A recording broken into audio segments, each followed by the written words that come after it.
Bismillahirrahmanirrahim.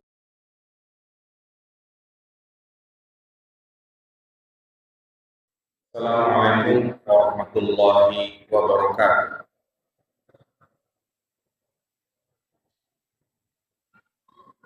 Alhamdulillah, alhamdulillah wassalatu wassalamu ala Rasulillah wa ala alihi wa sahbihi wa mawalah.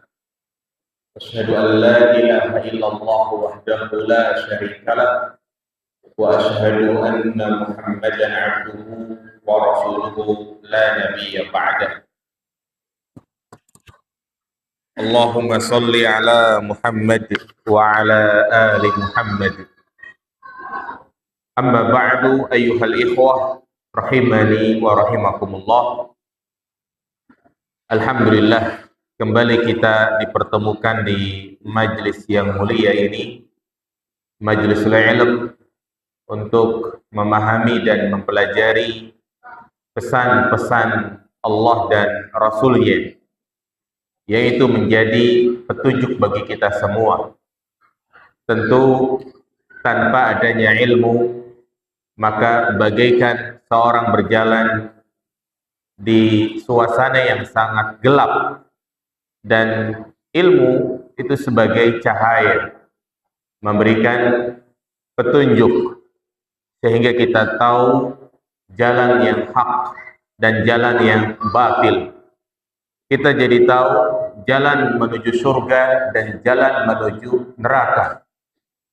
Kita jadi tahu mana yang bermanfaat dan mana yang tidak bermanfaat. Baik, setelahnya kita menyelesaikan kitab hadis Al-Arba'in An-Nawawiyah, maka berikutnya insyaallah kita akan mengkaji, membahas dan memahami kitab yang sangat bagus untuk kita ketahui, yaitu kitab Al-Kabair. Mungkin kitab ini tidak asing di telinga kita, atau mungkin di beberapa majlis kita sudah mempelajarinya. Namun yang menjadi pertanyaan bagi kita semua, apakah kita sudah betul-betul mempelajari kitab ini sampai selesai? Apakah kita hanya sekedar mempelajari sebagiannya saja?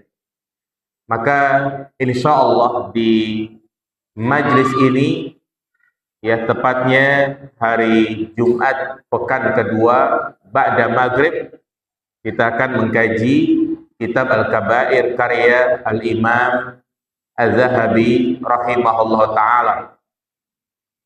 Kitab ini masyhur di kalangan para ulama, karena pengarangnya ya adalah ulama yang tersohor, ulama yang banyak dikenal di tengah-tengah ahlul ilmi. Ya, ulama tersebut dikenal dengan Al-Imam Az-Zahabi. Nama beliau adalah Syamsuddin Muhammad bin Ahmad bin Utsman At-Turkumani Al-Fariki Ad-Dimashqi Asy-Syafi'i, terkenal dengan Az-Zahabi. Az-Zahabi ini berasal dari kata Az-Zahab.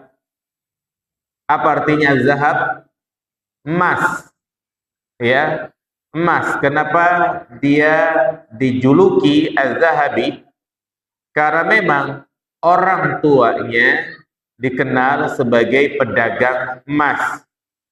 Ya, dan orang tuanya juga sangat dikenal mampu mendesain bentuk emas. Oleh karena itu Imam Az-Zahabi disebut Az-Zahabi. Dan beliau memiliki banyak karangannya. Di antara kitab yang terkenal beliau tulis adalah Syiar wa A'lamin Nubala. Ini kitab yang sangat monumental karena berisi sekitar 5.000 para perawi hadis. Ya.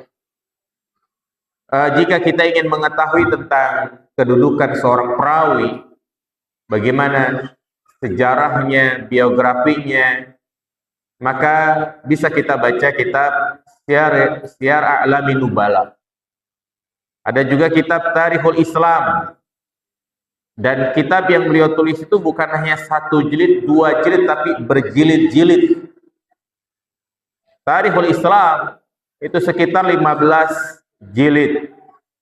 Kemudian Tabaqatul Huffaz, Tabaqatul Qurra, ya, Mizanul I'tidal 4 jilid, dan kitab-kitab lainnya, diantaranya ini kitab Al-Kabair yang berisi sekitar 70 dosa besar. Baik, jamaah yang dirahmati Allah Subhanahu wa taala. Kenapa kita perlu mengkaji kitab ini?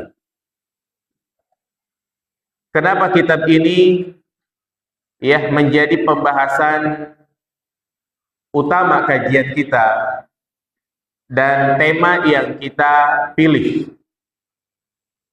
Tentu diantaranya karena ya kitab ini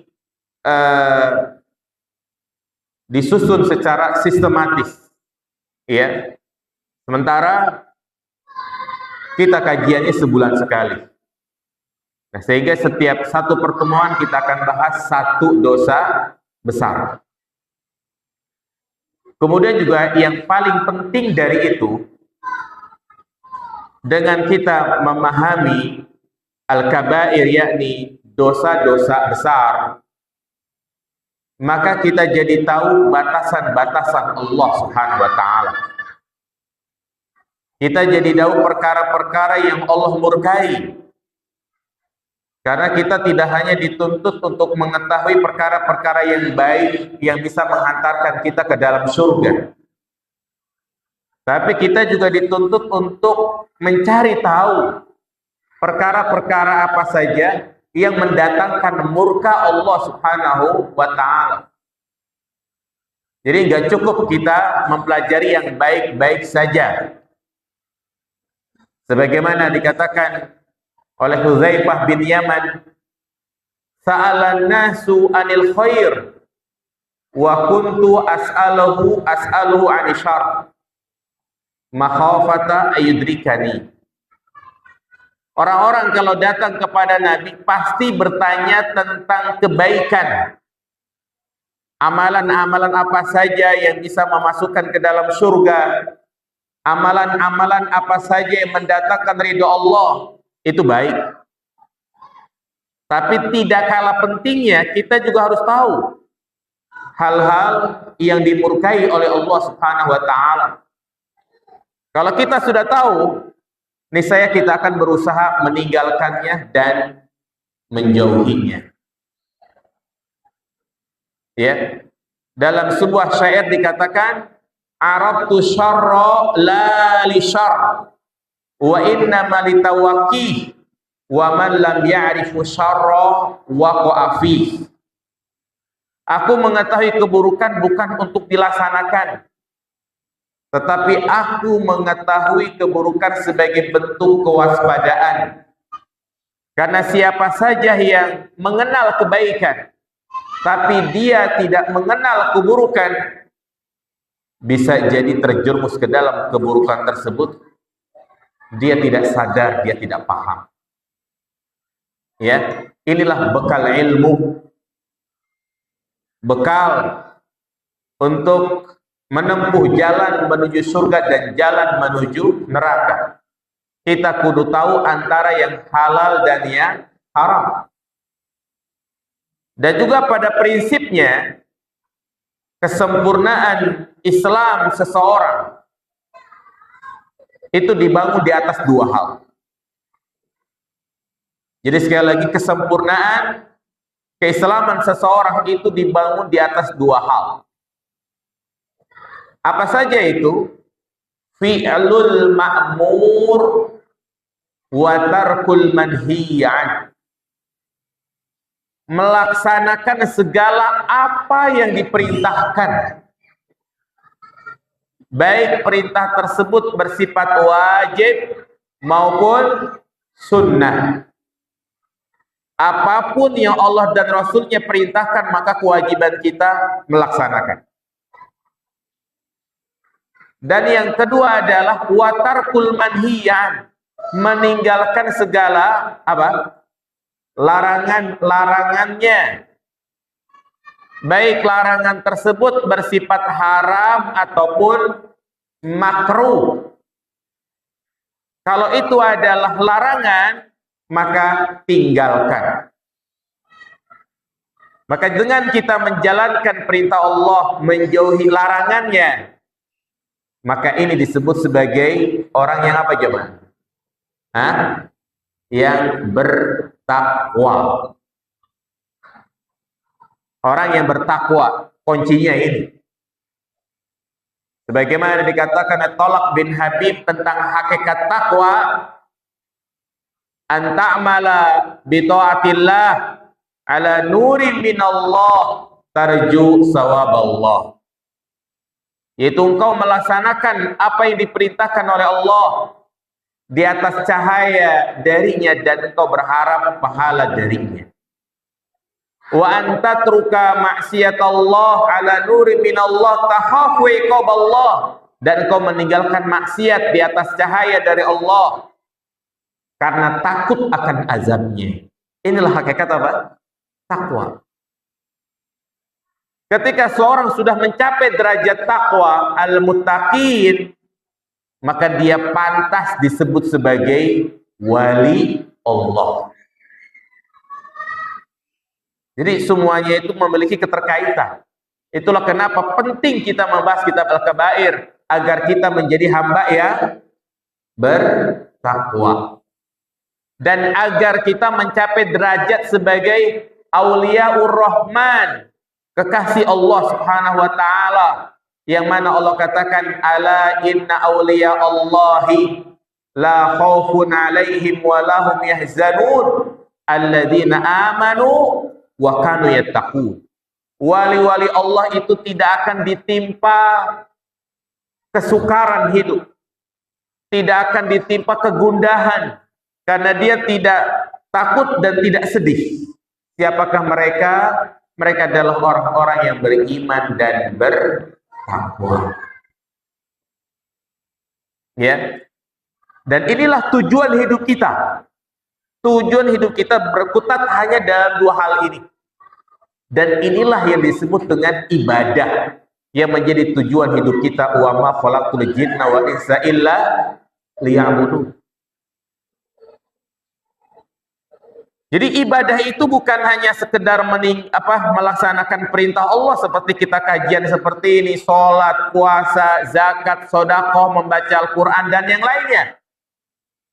Tapi termasuk ibadah adalah meninggalkan perkara-perkara yang Allah haramkan. Jadi jangan sampai kita meninggalkan perkara yang Allah haramkan itu dasarnya itu karena nggak suka. Ini salah, nggak dapat pahala dia. Misalnya dia meninggalkan Homer, dasarnya bukan karena Allah, tapi karena mungkin sudah terkena penyakit, akhirnya dia tinggalin. Dia tidak selingkuh, tidak berzina. Kenapa? Takut bini, takut istri. Dapat pahala nggak jemaah? Tidak dapat pahala.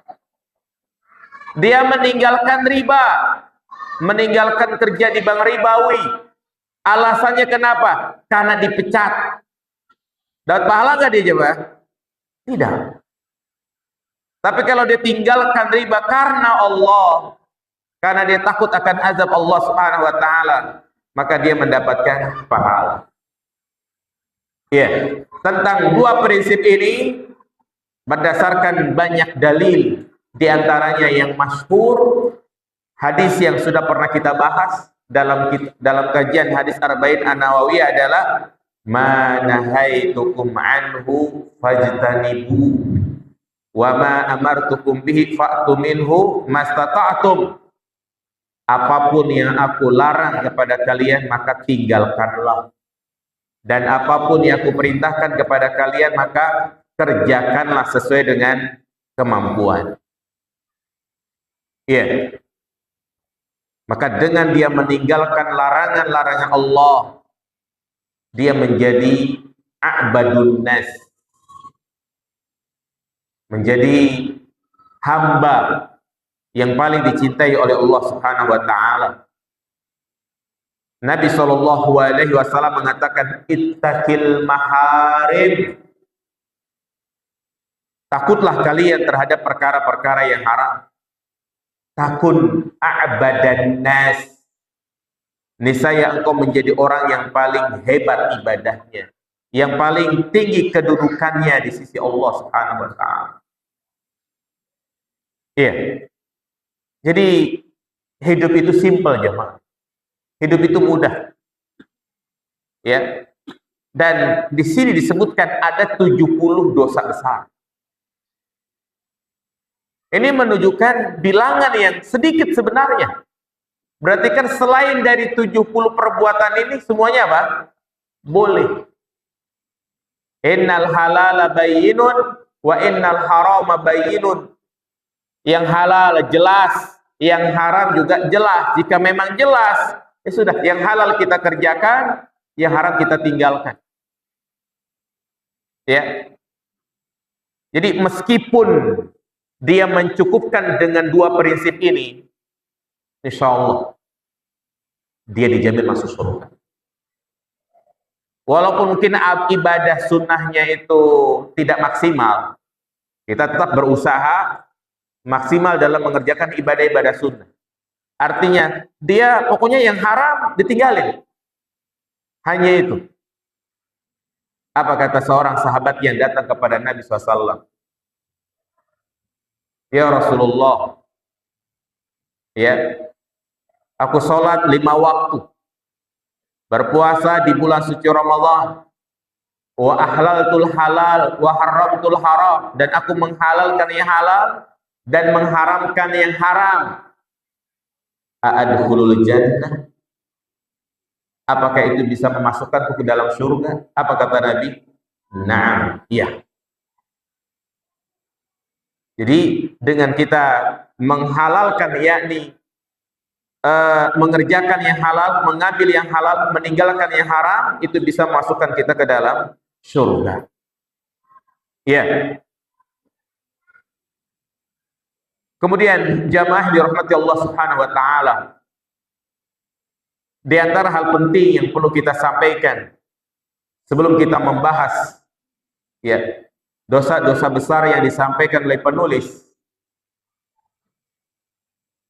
kita harus tahu tentang dampak buruk dari perbuatan maksiat. Karena banyak para ulama menjelaskannya. Di antaranya Al-Imam Ibnul Qayyim Al-Jauziyah rahimahullah. Beliau sebutkan puluhan dampak buruk dari perbuatan maksiat. Dengan kita mengetahui dampak buruk ini, maka menjadi bahan muhasabah. Bisa jadi kesulitan hidup, bisa jadi hati ini gak pernah tenang karena pengaruh apa? Maksiat. Karena pengaruh maksiat. Beliau Al-Imam Ibnul Qayyim mengatakan, "Fama yanbaghi an yu'lam anna al-dhunuba wal ma'asi tadur.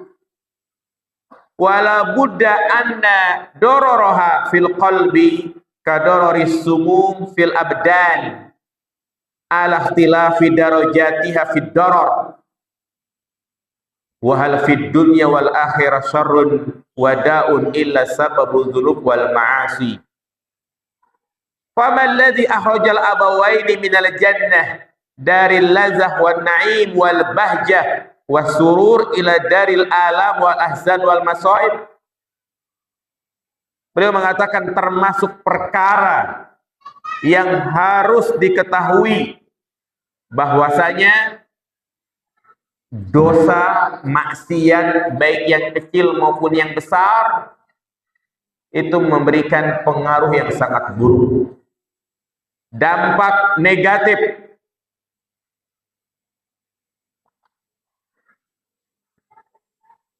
Tidak mungkin tidak.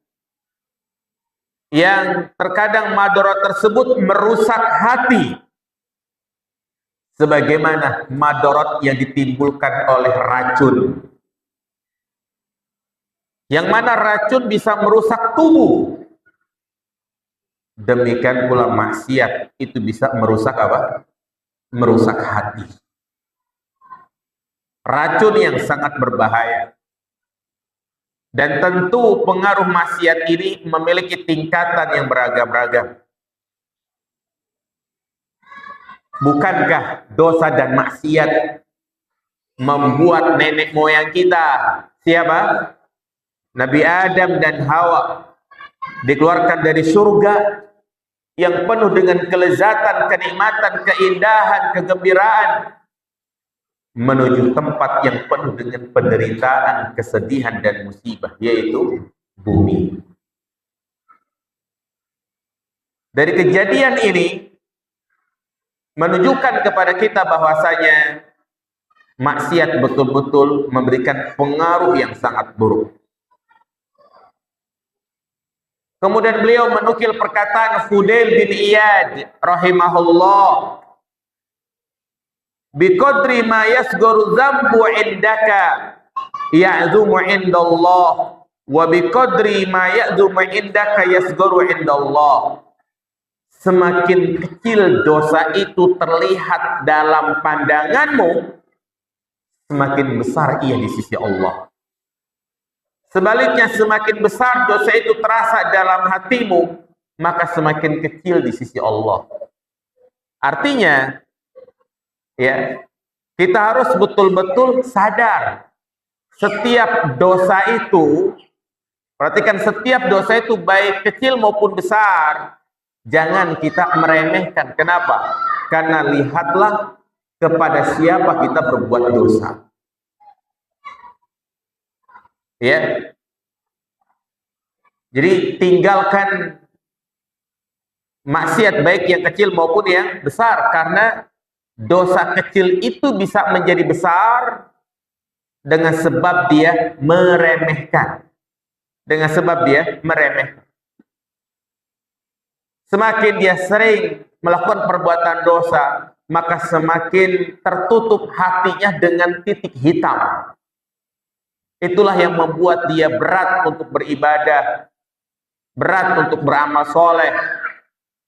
Dan itu sesuai dengan sabda Nabi Sallallahu Alaihi Wasallam, innal abda idza akhta'a khati'atan nukitat fi qalbihi nuqtatus sauda.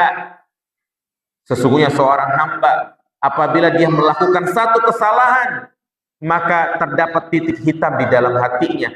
Semakin dia terus menerus, ya, maka semakin titik hitam tersebut menutupi hatinya. Oleh karena itu, kita akan sebutkan beberapa pengaruh buruk dari maksiat. Yang pertama,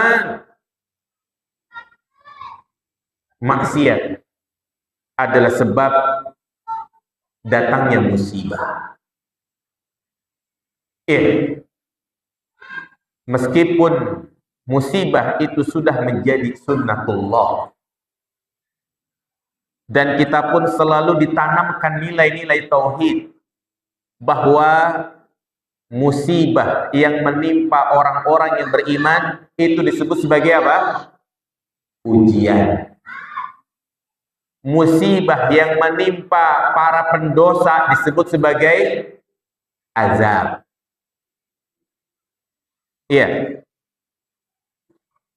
Sebagai seorang mukmin, ketika dia mengalami musibah, misalnya baik itu musibah duniawi maupun musibah ukhrawi ataupun agama.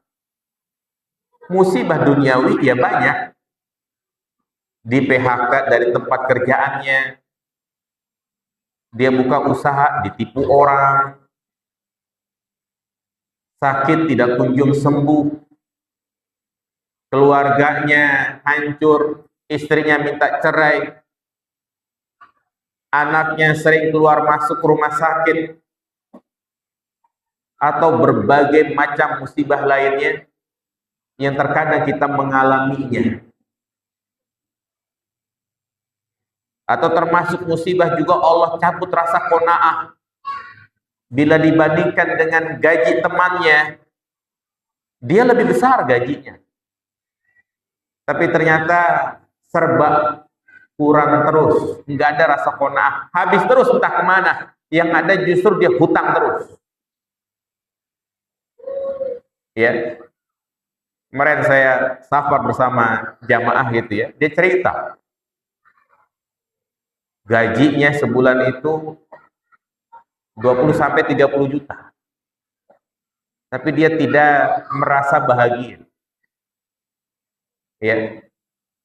Kenapa? Karena dia terjerat hutang apa? Hutang riba. Kartu kreditnya tuh sampai segini katanya. Jadi nggak pernah ada rasa qanaah. Ya, ini musibah. Nah, seorang mukmin ketika dia mendapatkan musibah, dia tidak merasa pede dengan mengatakan ini adalah ujian. Karena kalau dia langsung mengatakan seperti itu dalam dirinya, sulit sekali bagi dia untuk bertaubat kepada Allah Subhanahu wa taala. Karena dia merasa apa? Merasa soleh, beriman gitu kan. Khawatir justru itu menjadi bentuk ujub di dalam hatinya, merasa ahli ibadah, merasa paling soleh. Tapi perasaan yang harus kita hadirkan adalah bisa jadi itu karena pengaruh apa? Maksiat. Dengan dia menyadari kalau itu adalah pengaruh maksiat, maka dia segera untuk apa? Bertaubat, segera untuk memperbaiki diri. Namun ingat, poin pertama ini, dosa itu menjadi sebab datangnya musibah. Itu untuk menilai diri kita, bukan untuk menilai orang lain. Ada orang lain misalnya curhat sama kita, usahanya kolab, sakit-sakitan, ente sih banyak maksiat, tambah sedih dia. Ya, jadi bukan untuk menilai orang lain, tapi untuk menilai siapa? Diri kita, menjadi bahan muhasabah. Sebelum tidur kita pikir-pikir, dosa apa yang saya perbuat? Kezoliman apa yang saya perbuat kepada orang lain? Karena bisa jadi kezoliman tersebut adalah karena musibah tersebut disebabkan karena kezoliman dia kepada orang lain dan orang lain mendoakan keburukan. Itu bisa jadi. Karena yang namanya makar jahat akan kembali kepada pelakunya. Dan ini sangat jelas Allah Subhanahu wa taala sebutkan dalam surat Asy-Syura ayat 30. Ma asabakum min musibatin fabima kasabat aydikum wa ya'fu an katsir. Tidak ada musibah yang menimpa kalian. Di sini Allah gunakan dengan ungkapan isim nakirah, musibah. Ma asabakum min musibah, umum musibah apa saja, baik musibah duniawi maupun musibah agama. Musibah agama apa? Contohnya malas ibadah, berat hati ini untuk sedekah, pengen kurban, maju mundur. Ini kan akan terjadi inflasi, akan terjadi resesi, ketakutan. Waduh, nanti BBM langka, kita harus punya simpenan uang untuk sebulan 2 bulan akan datang. Akhirnya kagak jadi apa? Nggak jadi kurban. Dia telah masuk kepada jerat-jerat syaitan. Itu diantara bentuk jerat-jerat syaitan adalah rasa ketakutan.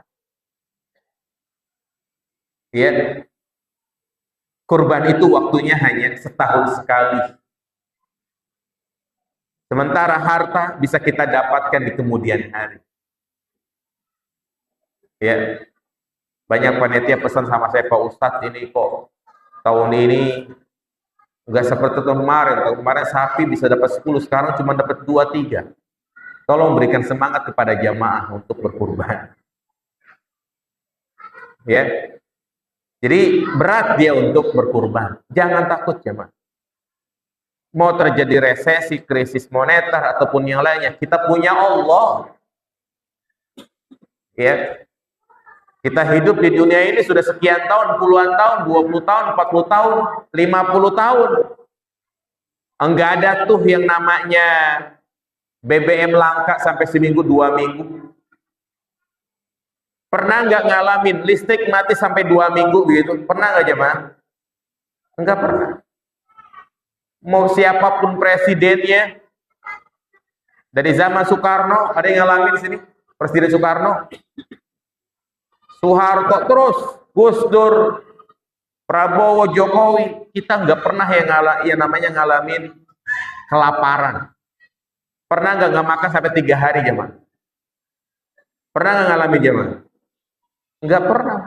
Pernah nggak ngalamin matahari terbit dari arah barat? Ya kiamat. Ya artinya ini yang harus betul-betul kita syukuri. Jadi jangan kita takut. Dahulukan ibadah. Di antaranya kurban. Ingat pesan para ulama, ikmal li akhiratika ka'annaka tamutu goda, wa'mal li akhiratika ka'annaka ta'ishu abada. Kerjakanlah untuk akhiratmu seakan-akan engkau akan mati besok. Kerjakanlah untuk urusan duniamu seakan-akan engkau akan hidup selamanya. Urusan akhirat jangan ditunda-tunda. Tadi saya sampaikan salah satu tipu daya syaitan, jerat-jerat syaitan, talbis iblis adalah dengan menyusupkan ke dalam hati kita penyakit taswif. Nanti aja, kurbannya tahun depan. Ingat ungkapan nanti ujung-ujungnya kagak jadi. Ya. Satu peristiwa yang kemarin terjadi tentang kecelakaan kereta api itu ya. Ada salah satu penumpang perempuan yang gerbongnya ketabrak gitu ya. Kan sempat berhenti lama. Dia bilang sama temannya, yuk kita sholat dulu yuk. Mumpung keretanya berhenti, lama lah kayaknya lama ini. Kata temannya, nanti aja di rumah aja. Temannya ini sholat. Ya, selesai sholat, dia udah sampai peron, mau naik gerbong lagi. Qadarullah, ternyata gerbongnya itu ketabrak. Dan temannya itu yang tadi bilang, nanti aja di rumah jadi korban. Iya, ini kalau kita suka bilang nanti, menunda sholat, nanti aja sholatnya di rumah, nanti aja kurbannya tahun depan, nanti aja umrohnya tahun depan, mau beli motor dulu, mau beli mobil dulu, ujung-ujungnya apa? Gak jadi. Baik, demikian pula Allah katakan dalam surat Ar-Rum ayat 41, Zoharal fasadu fil bari wal bahr bima kasabat aydin nas. Telah nampak kerusakan di muka bumi ini baik di darat maupun di laut, itu disebabkan karena apa?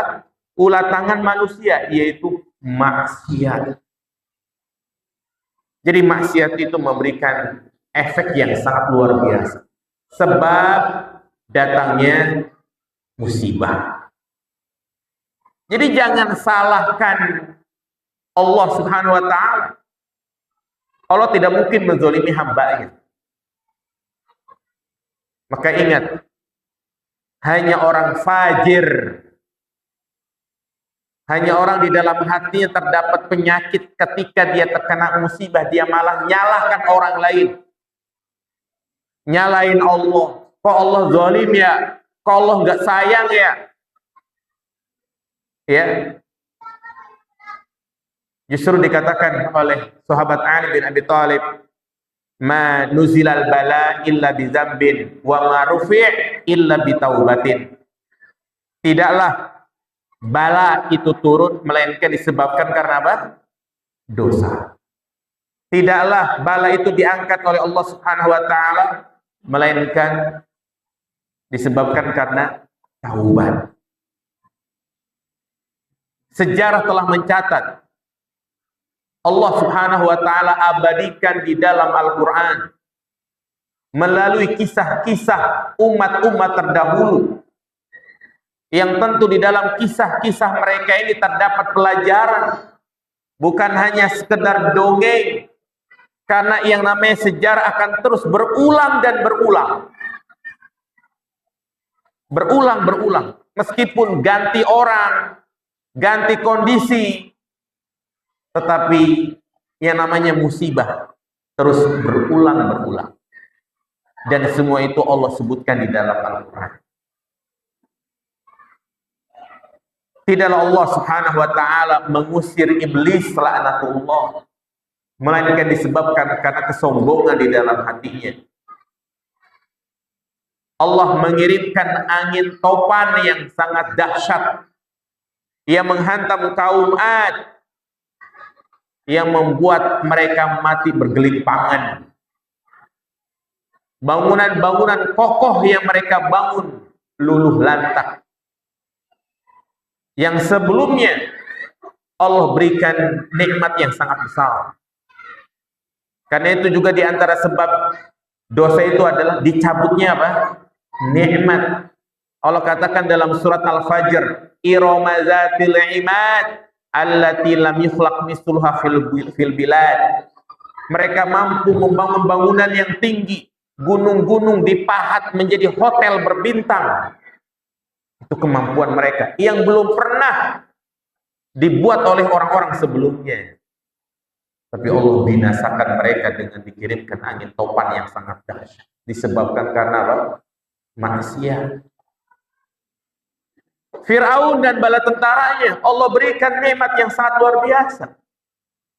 Mesir saat itu dikenal sebagai negeri yang subur, aliran sungai yang deras untuk pengairan tanaman-tanaman. Kalau cabut nikmat itu semua akan disebabkan karena maksiat. Belum lagi kaum Samud, Allah kirim teriakan yang sangat keras yang memotong jantung-jantung mereka. Mereka pun mati. Disebabkan karena apa? Semuanya maksiat. Allah binasakan kaumnya Nabi Lut. Bagaimana Allah gambarkan azab yang sangat dahsyat. Faja'alna 'aliha safilaha wa amtarna 'alaihim hijaratan min sijil. Kami jadikan permukaan bumi menjadi di bawah dan kami hujani mereka dengan batu. Apa maksiat yang mereka perbuat? Sodomi, homo, lesbi. Musibahnya, perbuatan keji ini justru banyak dilegalkan.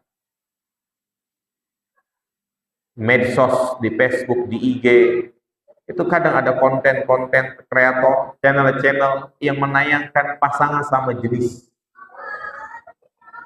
Ya, nauzubillah ya Pak. Jaga pergaulan anak-anak kita karena ya kaum pelangi ini berusaha untuk apa? Menularkan penyakitnya. Para boti-boti akan terus mencari mangsanya. Ya. Dan benar apa kata Allah Subhanahu wa taala, Allah akan azab orang seperti itu. Apa bentuk azabnya? Mereka gelisah hidupnya. Ya, mereka hidup tidak normal. Belum lagi mereka tertimpa penyakit yang belum ada obatnya, penyakit AIDS, HIV, bahkan penyakit yang sangat menjijikkan, di mana dia tidak bisa menahan buang air besar. Allah masih berikan nikmat kepada kita ketika perut kita mules, kita masih bisa tahan untuk ke toilet, ya kan? Nikmat ya di jamaah? Nikmat. Coba kalau mules langsung keluar, dan kita nggak bisa tahan. Seperti orang yang pernah mandiin jenazah, coba gimana itu? Ya, mau di net perutnya kan keluar sendiri tuh kotoran. Nah gitu orang yang sodomi lewat jalur belakang kayak begitu. Ya, jadi nggak bisa menahan. Jadi dia duduk kayak orang apa namanya diare gitu, keluar sendiri, bau. Belum lagi ada yang usus besarnya jatuh dari duburnya, sakitnya luar biasa. wasir aja sakit, apalagi sampai usus besarnya itu keluar. Kalau hernia kan depan itu, ini belakang usus besarnya. Nah, itu sudah banyak terjadi seperti itu. Ya, ini benar apa kata Allah Subhanahu Wa Taala. Musibah itu disebabkan karena maksiat. Demikian pula banyak disebutkan di dalam hadis-hadis secara khusus.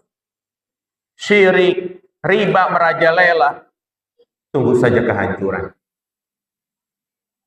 Rasulullah mengatakan, ijtanibu as-sabal mubiqat. Jauhilah oleh kalian 7 perkara yang membinasakan, apa di antaranya? Syirik, riba. Ya. Kemudian juga apabila hukum tidak ditegakkan secara adil, tajam ke bawah, tumpul ke atas, maka apa kata Nabi SAW? Fa inna ma ahlakal ladina man kana qablakum annahum kanu idza saraqa fihim syarit taraku wa idza saraqa fihim ad-dha'if aqamu 'alil hadd. Bahwasanya sebab kebinasaan orang-orang sebelum kalian disebabkan karena apabila yang mencuri itu adalah orang-orang hebat, orang-orang terpandang, mereka tidak menegakkan hukum had. Tapi kalau ternyata yang mencuri itu adalah orang lemah, barulah mereka menegakkan al-had, hukuman. Dan zaman sekarang nampak pengadilan itu sesuai dengan pesanan. Hukum itu berjalan sudah dengan pesanan. Ya sekarang kalau sudah netizen yang berbicara, dipiralkan, barulah hukum itu bergerak ya.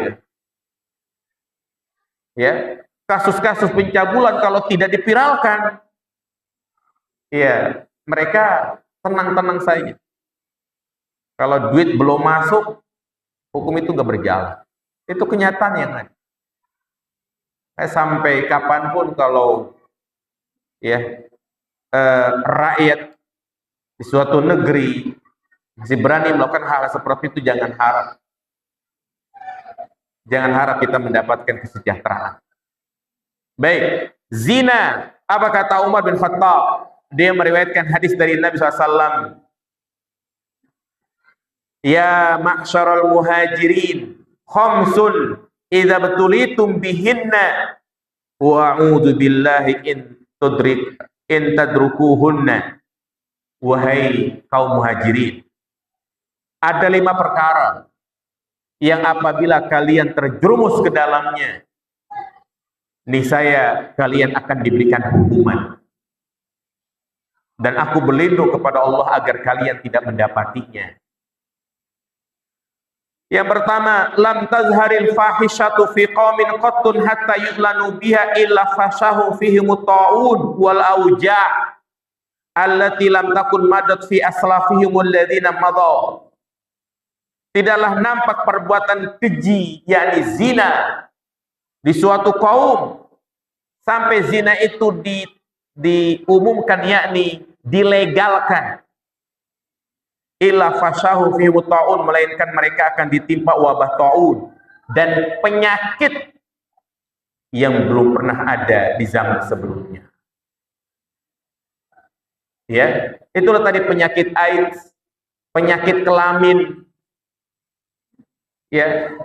Dan hadis ini benar-benar terjadi, apa kata Nabi SAW, tentu di zaman sekarang.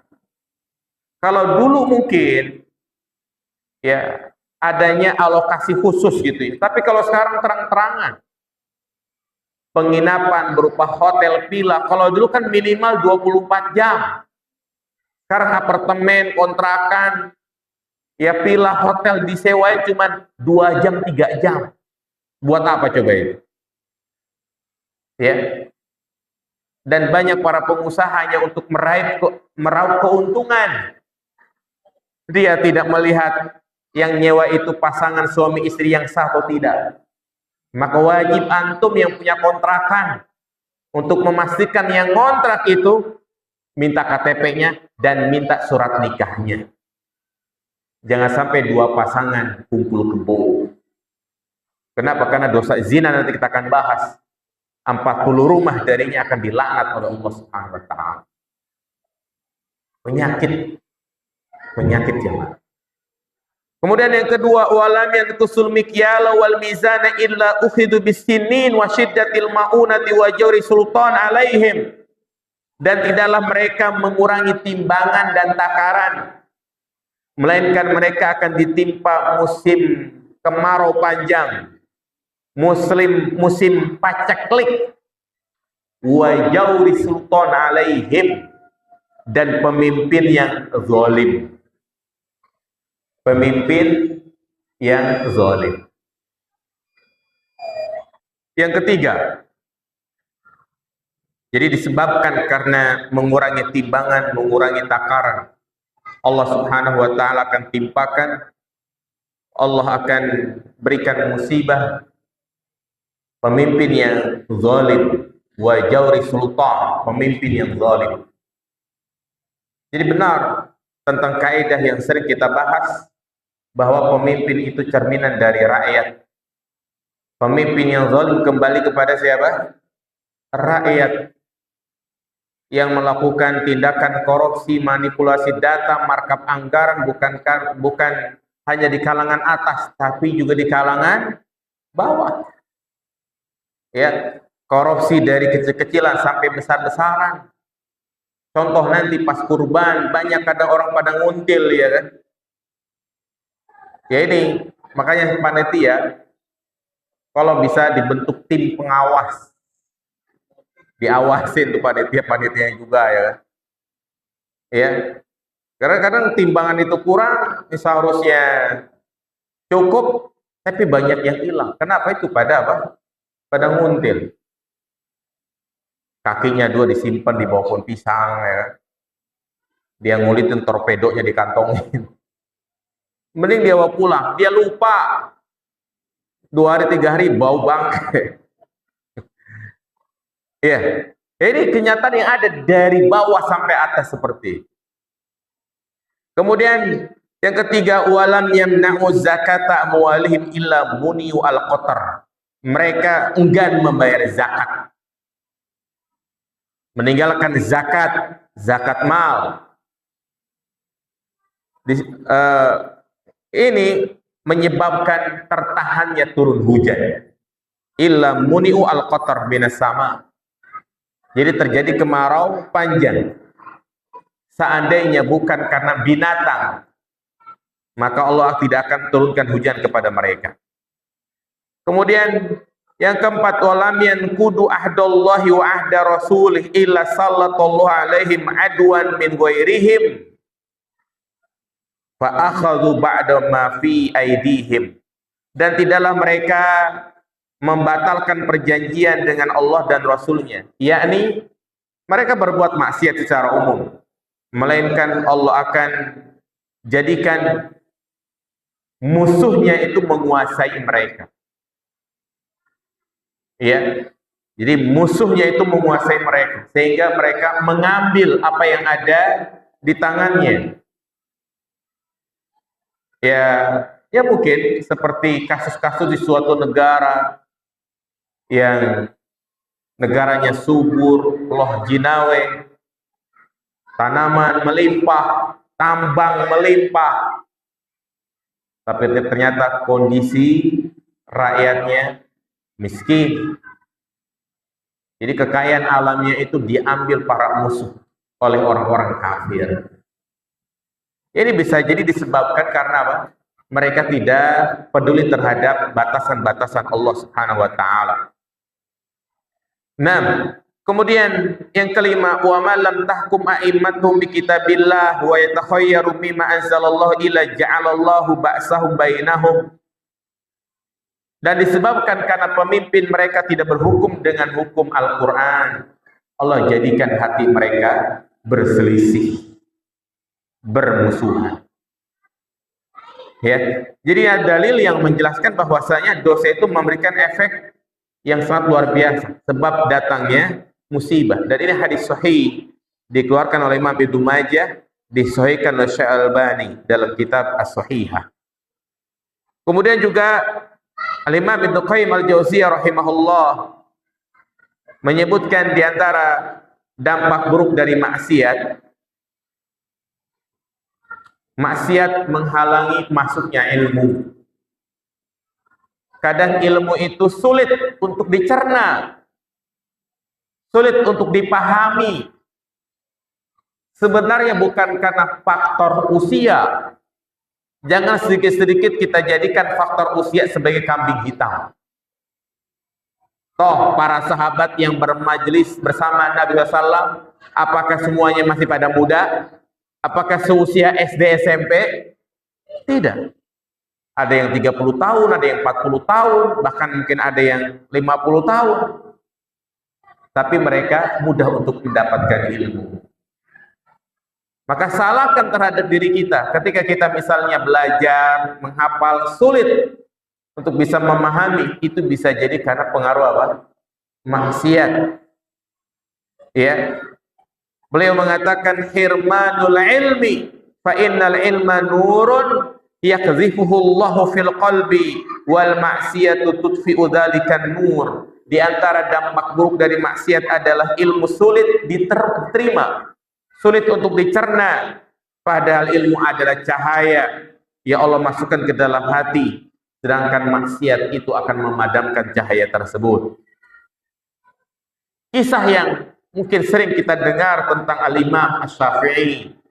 Walamma jalasal Imam Asy-Syafi'i baina yaday Malik, ketika Imam Asy-Syafi'i duduk sambil membacakan sesuatu di hadapan Imam Malik. Imam Malik gurunya Imam Syafi'i. Di hadapan Imam Syafi'i, di hadapan Imam Malik, Imam Syafi'i menyetorkan kitab Muwatta. Wa qara'a alaihi. Imam Syafi'i menyetorkan. A'jabahu ma ra'a min furi fitani. Imam Malik merasa takjub dengan kecerdasan yang sempurna. Maka ya, Imam Malik mengatakan kepada Imam Syafi'i, "Inni arallaha qad alqa ala qalbika nuran, fala tudfi'uhu bi zulmatil maksiyah." Sesungguhnya aku memandang bahwasanya Allah telah memasukkan cahaya ke dalam hatimu, maka jangan kau padamkan cahaya tersebut dengan perbuatan apa? Maksiat. Jadi tidak akan berkumpul antara ilmu dan maksiat. Ya, kalau hati ini kotor, dipenuhi dengan penyakit-penyakit hati, maka ilmu tersebut tidak akan bermanfaat. Karena ya, hati itu bagaikan wadah. Ingat, hati itu bagaikan wadah. Yang namanya wadah di gelas. Kalau gelas ini bekas kopi, ada ampasnya, kita tuang air yang jernih putih, maka air ini berubah jadi apa? Jadi hitam, butak. Itulah pengaruh wadah. Nah, demikian pula hati. Kalau hati ini kotor, ilmu yang awalnya bermanfaat jadi tidak bermanfaat. Ya, makanya pernah suatu ketika Imam Syafi'i mengalami sulit untuk menghafal. Maka dia mengeluh kepada gurunya Imam Waqi'. Apa kata Imam Waqi'? Wa qala i'lam bi anna al-ilma fadlun wa fadlullahi la yutahu 'asi. Ketahuilah ilmu itu adalah keutamaan dari Allah, dan keutamaan tersebut tidak akan diberikan kepada orang yang berbuat maksiat. Baik, jadi itulah beberapa poin penting sebagai muqaddimah pendahuluan dari pembahasan kitab Al-Kabair yang insya Allah kita akan bahas satu persatu. Ya, di beberapa majelis saya sudah bahas kitab ini dan alhamdulillah sudah khatam, sudah selesai. Ya, insya Allah kita akan mulai ya membahas dosa besar yang pertama dan seterusnya. Ya, setiap bulan biiznillah. Yang penting kita memohon kepada Allah agar diberikan keistiqomahan, diberikan kemudahan untuk bisa hadir di majlis seperti ini. Demikian, semoga bermanfaat. Subhanakallahumma bihamdika asyhadu an la ilaha illa anta astaghfiruka wa atubu ilaik. Assalamualaikum warahmatullahi wabarakatuh.